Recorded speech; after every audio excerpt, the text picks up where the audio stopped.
Now, let's talk about a lot of what you've been talking about, which is Jodi Arias on the stand. What she's saying without speaking. You see, our experts inside the courtroom say that Jodi Arias addresses the jury and she makes eye contact when she answers questions. But, you know, that wasn't always the case today. I want to bring in jury consultant and body language expert Susan Constantine. And, Sue, always good to talk to you. Now, hi, Ryan. Sue, Jodi's demeanor seemed different. We saw her looking down a lot during testimony, fidgeting. This was a moment in court, Susan, where she's looking at the explicit pictures of Travis Alexander. And from there, she becomes quiet. She starts fidgeting. Eventually, she starts crying. Take a look at this. What did you make of these moments?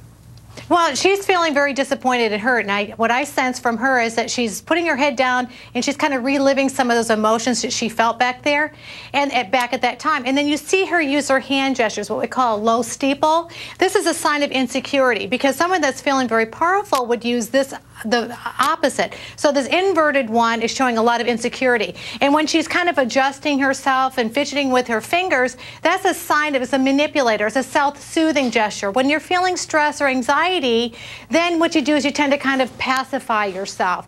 So when she was looking, she wasn't looking at the jury so much, but what I saw were some real significant signs of sadness, depression, disappointment. All of that I saw that was very real, and I think that she was reliving some of those experiences she truly did feel. Some of it imaginary, but some of them truly felt how she actually saw it play out. So that's a very interesting point there, because I can tell you a lot of viewers are writing in and saying, I don't believe her.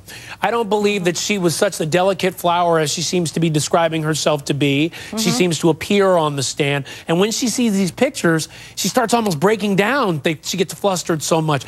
You believe that as a true reaction? Yes, there's some of them are very real. I mean, those when she's feeling she's breaking down. But here's the thing, Ryan. It doesn't mean that she's not telling the truth or that she's lying. It's how she actually sees the world. If she sees it that way, then she can appear as if she is feeling, or the emotion starts to evolve, and she starts to look and sound as if she's sad. So, you know, the thing is that our viewers out there are seeing it because they're hearing all the information we're talking about.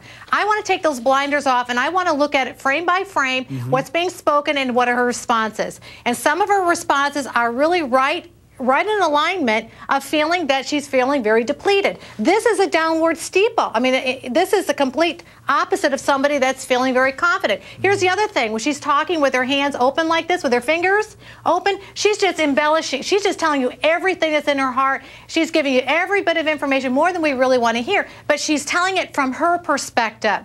That's what she feels, and she's internalized it, and that's what she's sharing to the world. Okay, now, again, about these pictures, at one point in court, she starts explaining what the pictures are about. Let's take a look. Be so kind as to take a look at those. Do you recognize those? Yes. What are those pictures of? Those are pictures of Travis's erection. And when did you, or how did you come into possession of these photos? They were sent to me. How? Via his phone. Via a text message or picture message? Picture message. Okay. So, Sue, what do you make of her reaction there? Shame. You know, she looks at the pictures. What does she do? She puts it right down. She puts her head down, her voice lowers. But keep in mind now, her mom is right there in the galley. So some of the things that she's feeling, not necessarily that she felt shamed, like during some of these sexual acts that they were talking about, turning around in the anal sex, etc. What I want to tell you is that her mom is sitting right there in the galley. So she's hearing this too. So it may not that she felt shamed or embarrassed by it herself, but because there were other people watching, she was ashamed about them hearing this information. Ah, very interesting. She notices everything that's going on in that courtroom. Mom is there, cameras are there. That's a lot of people to be explaining your actions to.